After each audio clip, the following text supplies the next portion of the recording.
Stinks. Waterlogged. Both hands amputated.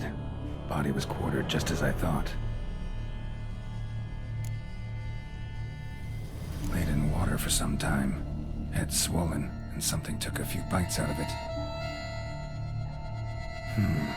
Something in the throat. A pouch, bulging with coins. Nilfgaardian florins, from several different provinces. If the murderer did this, means we're dealing with a sentient thinking beast.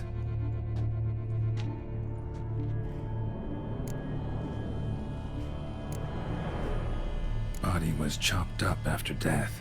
Blows struck with great force, but bones sliced through, not crushed. Creature that killed him had long claws, sharp as a witcher's blade. First sank its claws into the victim's heart. No Bruxa did this. Third hand. A spare? Except it's clearly not the victim's. Guardsmen must have not noticed it as they picked everything up. How's this possible? Still warm. Blood still flowing. Several monster species can regenerate. Never heard of that happening to their severed limbs, though. Or of their limbs seeming completely alive after so much time. Examine the tissue more closely later. Might learn something.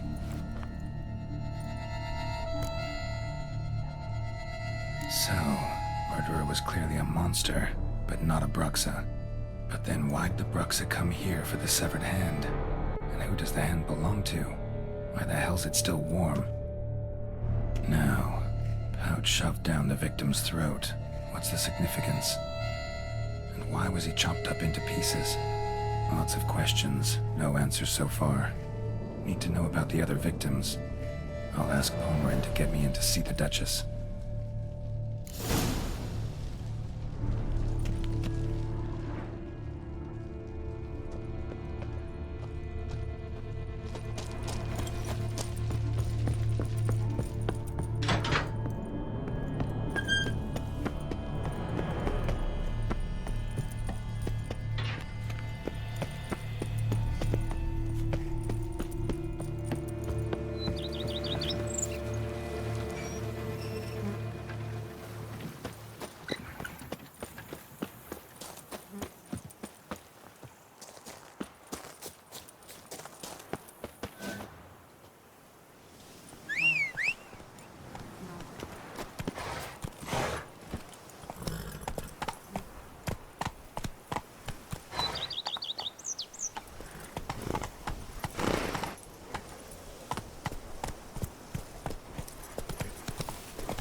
Am I invisible? What a brute! Oh.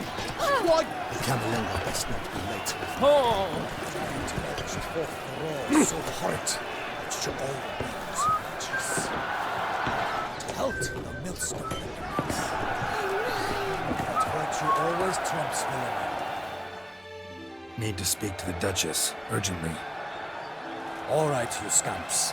Story's done. Go find your parents. But Sir Palmerin, what about the story of Riddick and the dragon? A tale's for another time. But take a good look at the man who stands before you now. This is Geralt of Rivia, the master witcher who lent his valiant hand to the defeat of the giant Goliath. Master Witcher, is it true virtue always trumps villainy?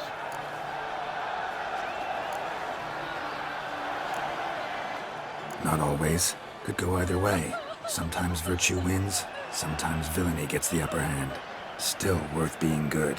But why? If it doesn't mean you'll win. Palmerin's story. Think back.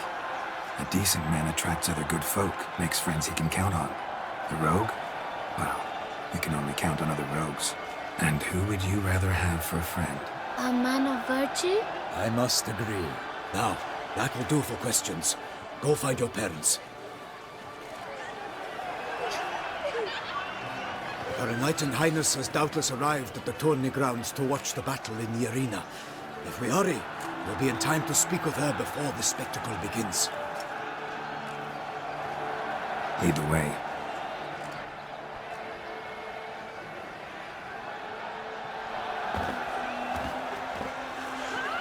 Who's fighting? Nilfgaardian gladiators? Close, but not quite. As we'll soon see. Someone's gonna fight a Shaelmar? With only some bells on its tail to confuse it, slow it down? Whatever is the problem? The beast is a gift from the Emperor, no less.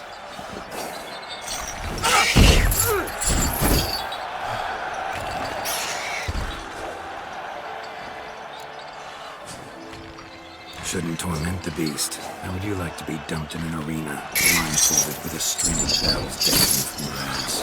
Pity a monster. You, a witcher. I slay monsters who are a threat to humans. You're out to humiliate one to entertain a crowd. No knight will gain any glory from this. Who's going to fight the beast?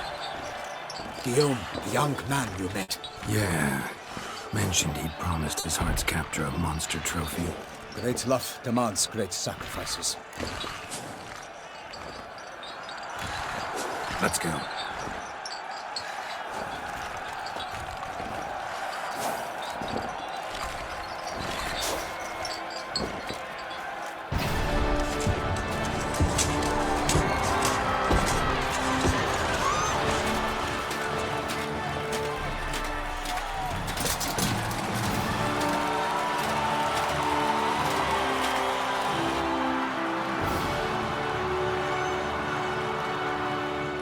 I dedicate my imminent victory to fair Lady Vivienne.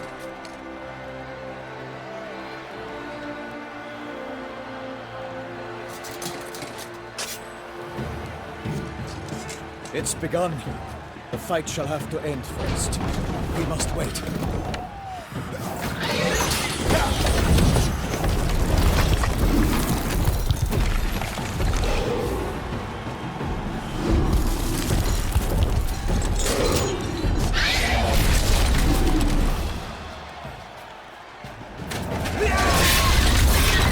Got a bad feeling about this.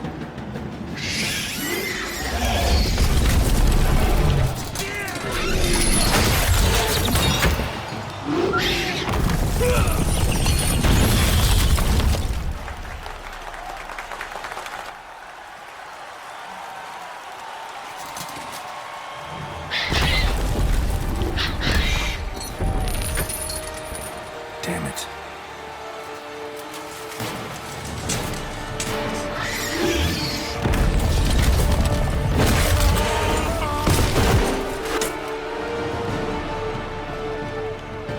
We have to help him.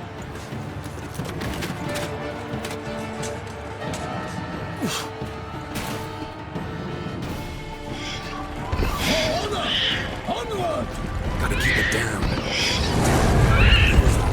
Relax, its founder. Let loose the roar and crush him to earth.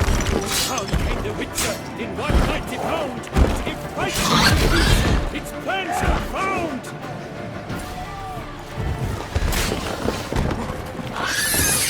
The fate of the beast has been made by the gods. Soon the Witcher shall triumph against all odds. Die.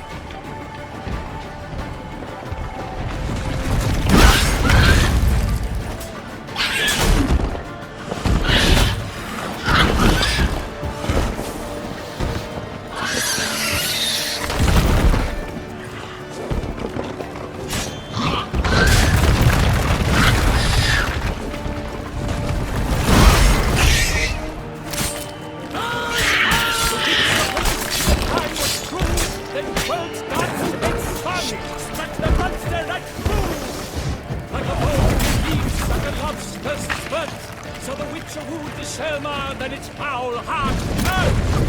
God's life free fate is tracer strikes belly, Selma's cries ring aloud, blood transforms into jelly.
That Selma lies defeated by Geralt of Rivia, master of the witchering trade.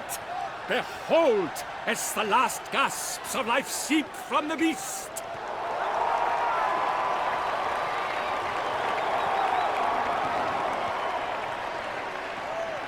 Master Geralt, do what you must.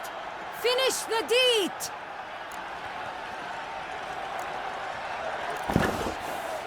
Monster's no threat. No need to kill it. A victor may always show mercy. It is his right. Long live Geralt the Merciful! Pikeman, see to the beast.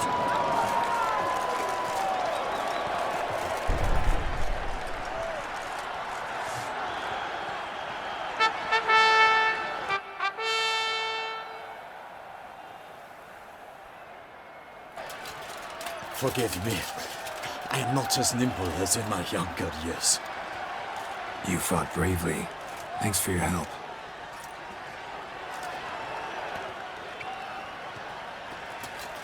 Guillaume? The lad came damned close to dying. I'm fine. Not hurt at all. Vivian? Smile as befits a hero and keep silent. Speech clearly paints you. She approaches.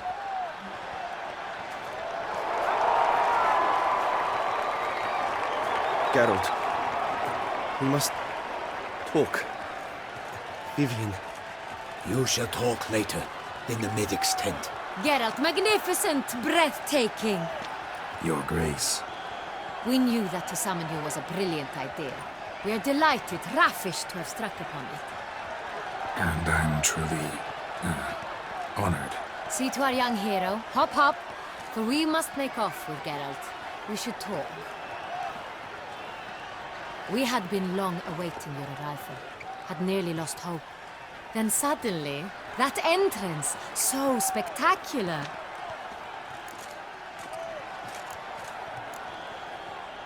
Your Grace, my contract. I'd like to discuss it. Naturally, but not here. We shall need Damien.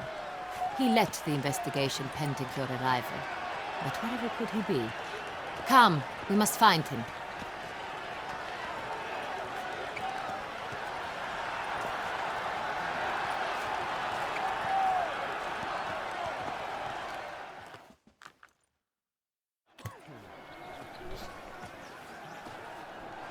Tell us Have you come alone?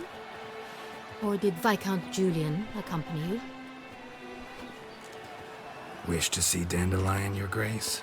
Yes. I mean, no. Yes. But solely to tell him we regret. Yes, deeply regret rescinding the death sentence we so justly handed down upon him. If we could turn back time, we would make certain he sat in a tower till he rotted. No, we would ensure he was broken on the wheel, then drawn, hanged, and quartered.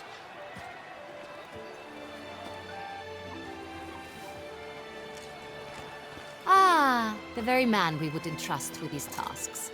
Damien de la Tour, captain of my personal guard. Your Grace. Witcher. Greetings. Sorry to have to tell you, but the guardsman handling the last victim's body... I know already.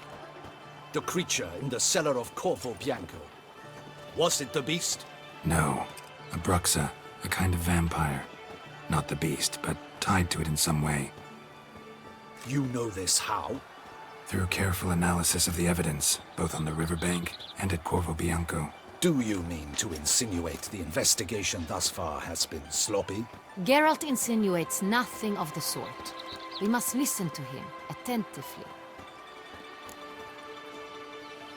I examined the body of the beast's last victim. Might have found something, need to analyze it. A quiet place, that's what I could use most right now. And maybe the help of an alchemist or a mage. Also like to hear all you know about the previous victims. Take it Sir de la Tour is my man for that. Firstly, call me Damien, please. Secondly, you should know I spoke against summoning you here. I've heard much about you. You bring trouble, or thus far have, always. And we've enough trouble as it is. Yet we are capable of defeating the beast on our own, without an outsider's help. I've no doubt about it. Damien, we settled the matter of the Witcher's employ some time past. Definitively. Since you have broached it nonetheless, let us discuss Geralt's pay. Are the legends true? Do Witchers usually demand that which you find at home, yet did not expect?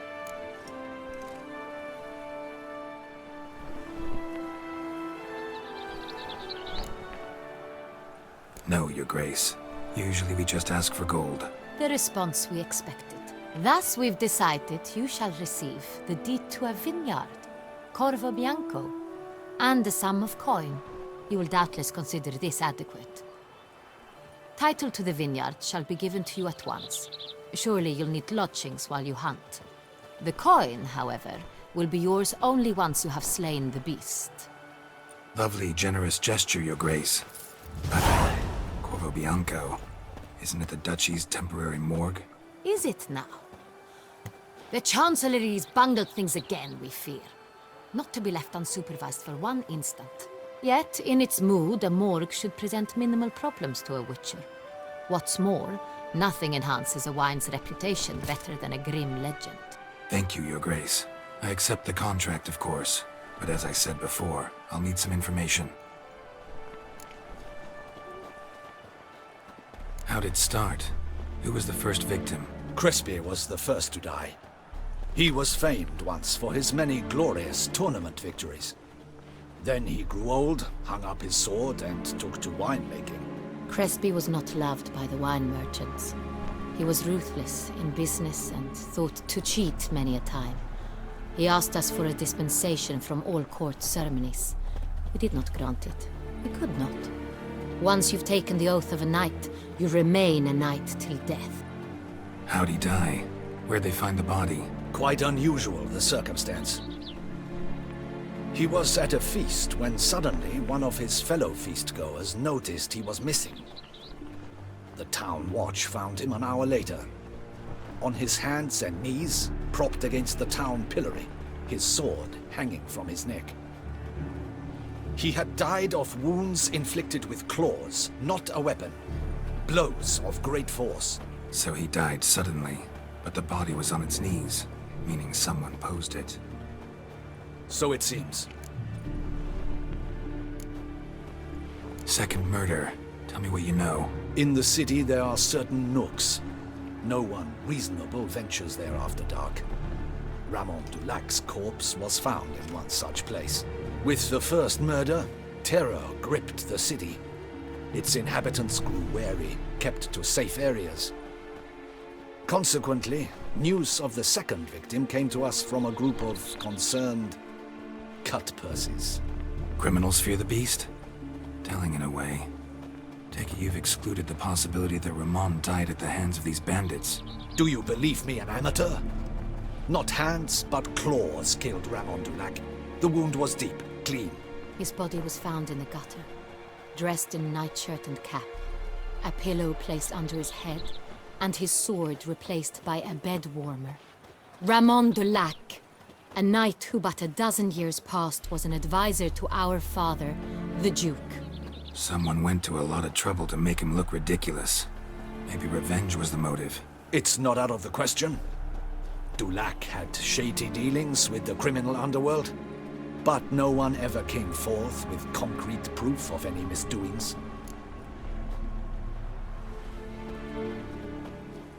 So, first two victims were knights, best years behind them.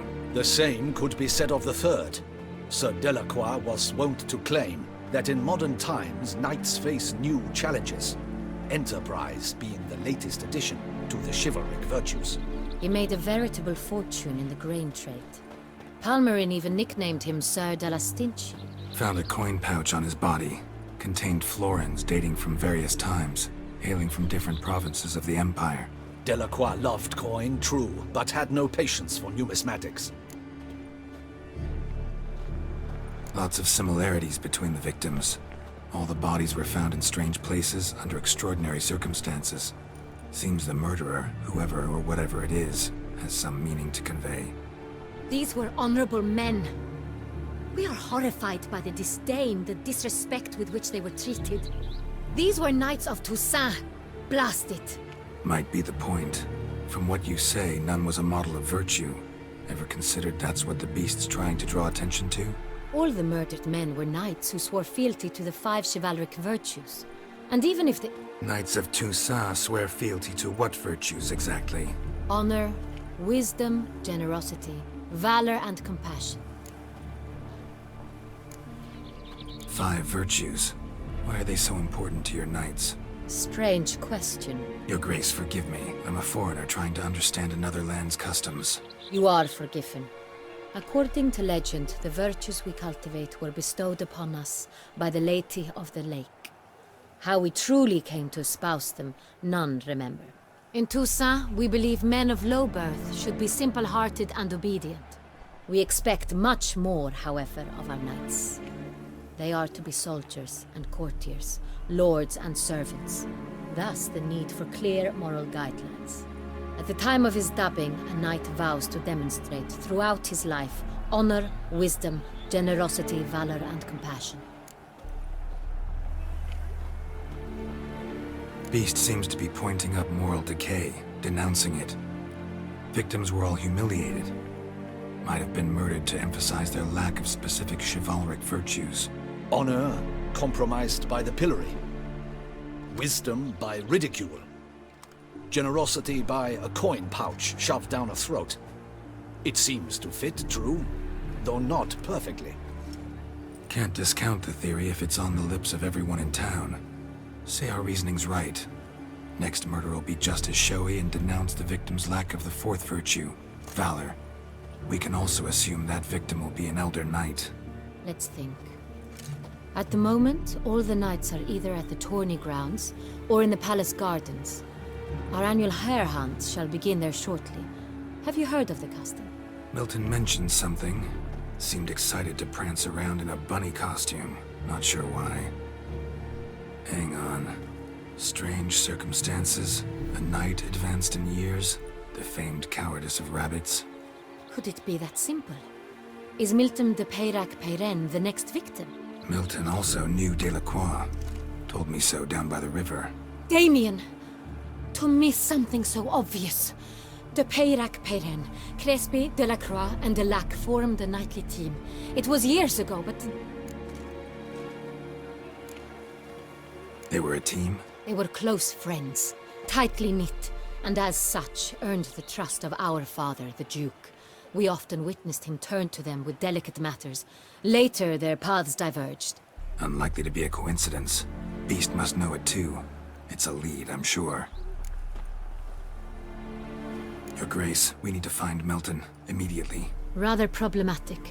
You see, the garden entertainments are due to start, and he's disguised as the Hare, hiding somewhere, waiting for some tipsy courtiers to find him. The Hare's hiding place is a carefully guarded secret. We must call off the game, at once. First and foremost, we must remain calm. Damien, order the garden searched immediately, but discreetly. By no means can we disrupt the festivities. Panic will only incite the beast to strike sooner. And you, Witcher, follow me. My gardens, my night, I shall take the fall. A murder is out of the question. I will not allow it. Not near my palace. Horses? Ready our horses!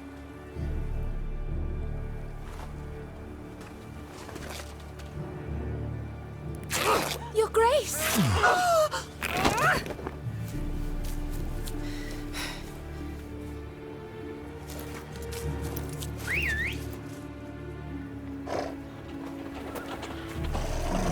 What the hell? Why, I should... Your Highness, Mind it doesn't get wrinkled. Onward!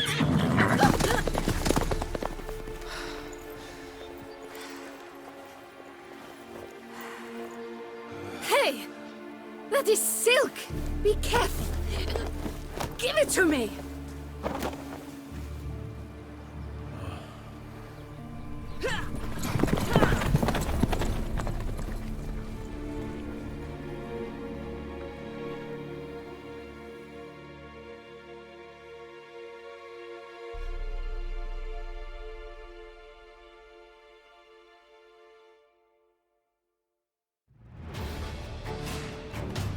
Hey, Your Grace seems right at home in the saddle.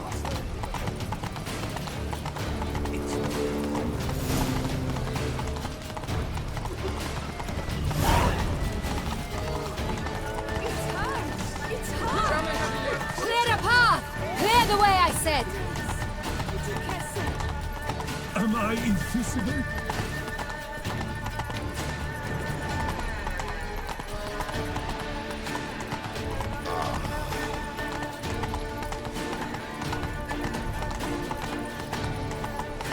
It's here! Just round the corner! Hurry! We must go to where the game is being held.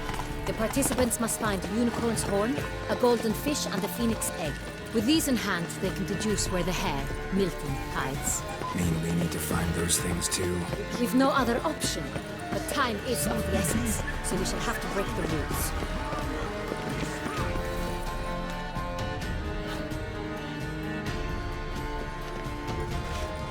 On second thought, through here.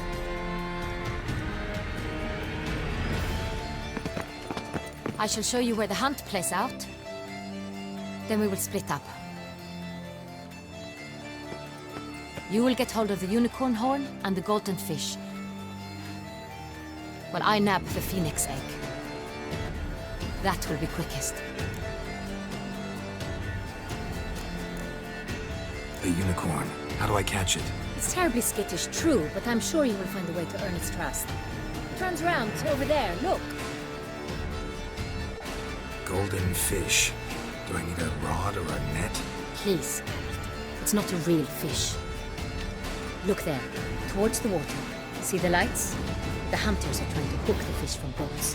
You must simply dive in and find it. The golden fish and the horn both contain things or clues that will help us find Milton. Once you have fish and horn, find me among the other phoenix egg hunters. All clear? Then let's get to it.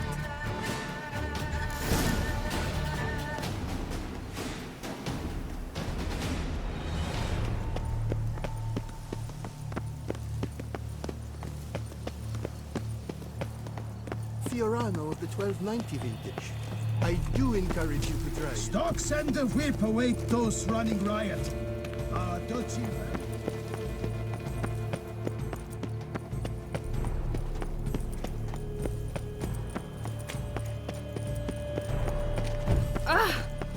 it.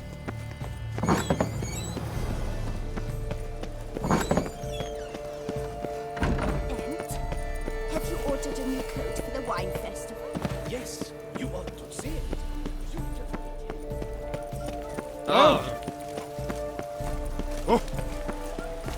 Mademoiselle, you certainly brought it right. If one were to call a state courageous or coward, what other part must there be one to find? But this is no true unicorn.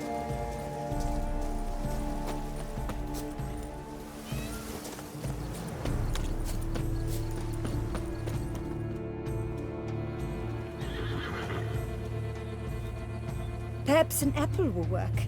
Or some sweets. We would not be in this predicament, dear sister, were you still a virgin. Do you really wish to have this conversation again? Here and now? Hush, or you'll spook the beast. We shall try the sweets. Hey folks, gonna have to ruin your fun. Sorry. Who's that?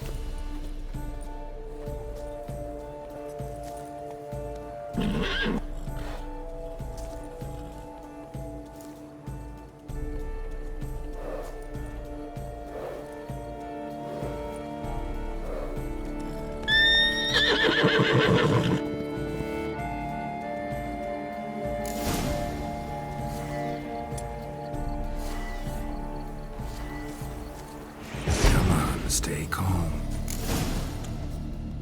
Shh, calm down. Easy now.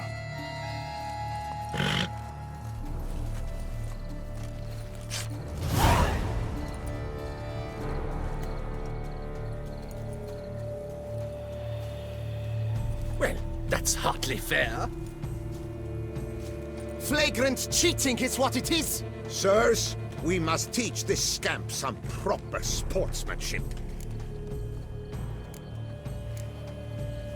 Listen, we didn't break any rules. True, he won fair and square. We were unlucky, that's all. We must try to grab the next clue.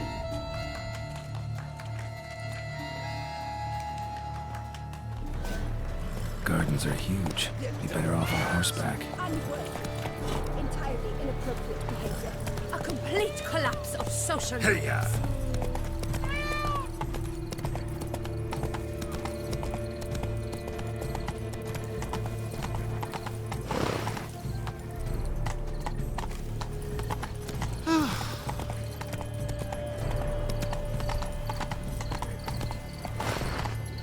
Come on. Golden fish should be easy to spot once I'm under.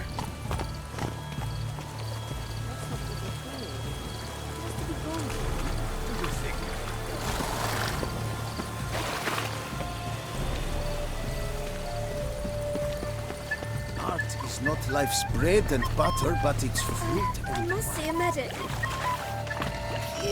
What's that, lasers? Did someone just dive in the water? Perhaps that's the way to do it. Should.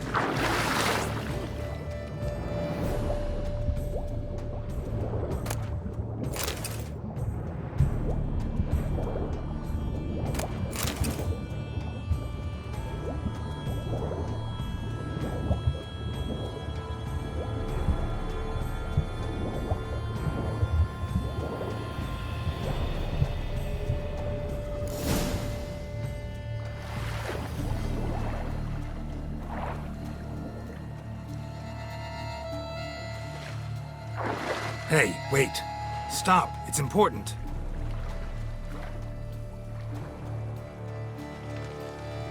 King Cormorant, sire, accept this offering we bring. Prithee cast upon us your merciful eye, and bear before us its secrets. As the moon is heavenly course doth trace, in my domain I await that moment of grace, when a soul of good or ill repute brings me a gift, fitting tribute.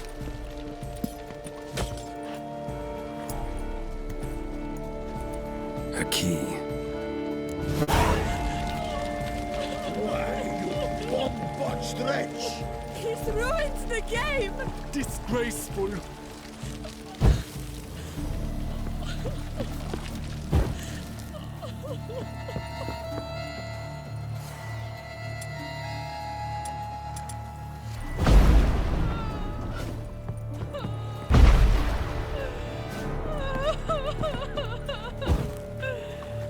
This is an outrage.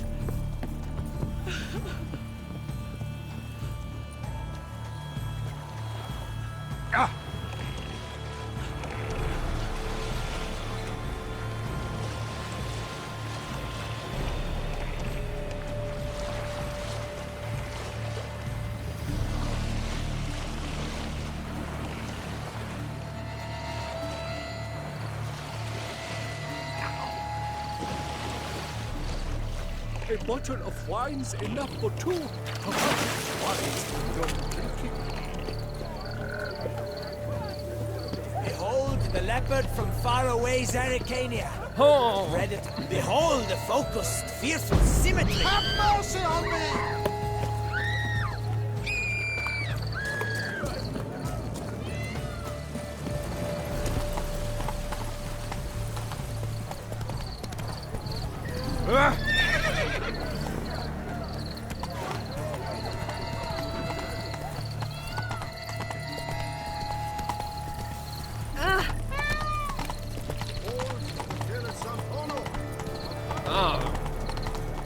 One more, and another two.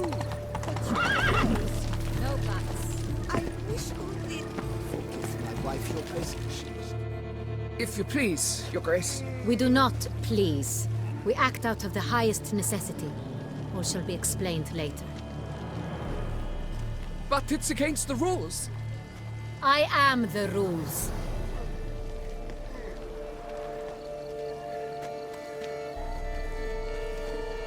Geralt! At last. Got a key and a clue. And I've another. Show me yours. Who wrote this drivel? I begin like a groan, hollowed out with ease, then end like a mouse, with a head of hard cheese.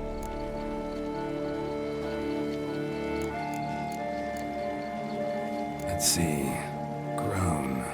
With ease gives us green, right? And mouse with the head of hard cheese. Greenhouse? You're a genius. Several greenhouses in the gardens, indeed, but only one locks, the key to which looks just like the one we found. Greenhouse it is then. Let's go.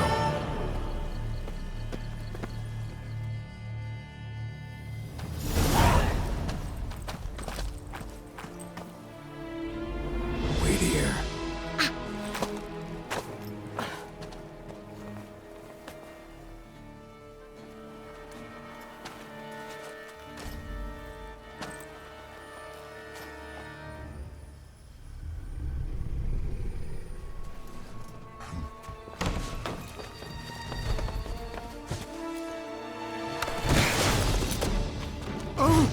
What the butch?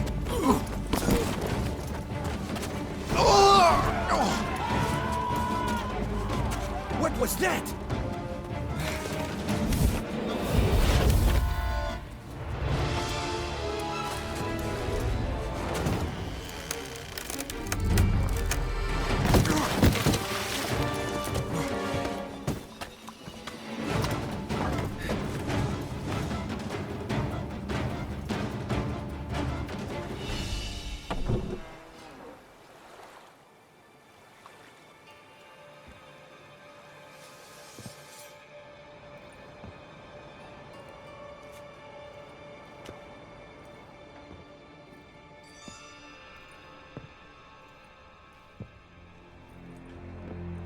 I'm here.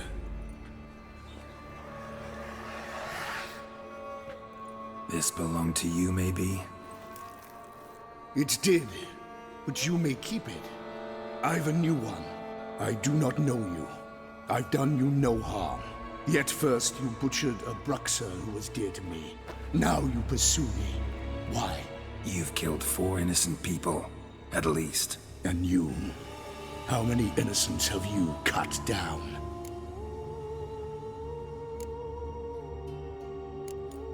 Plenty. Even more of the guilty, though. You're next. I think not. You see, I've something to do still. More murders? Just one. not counting yours.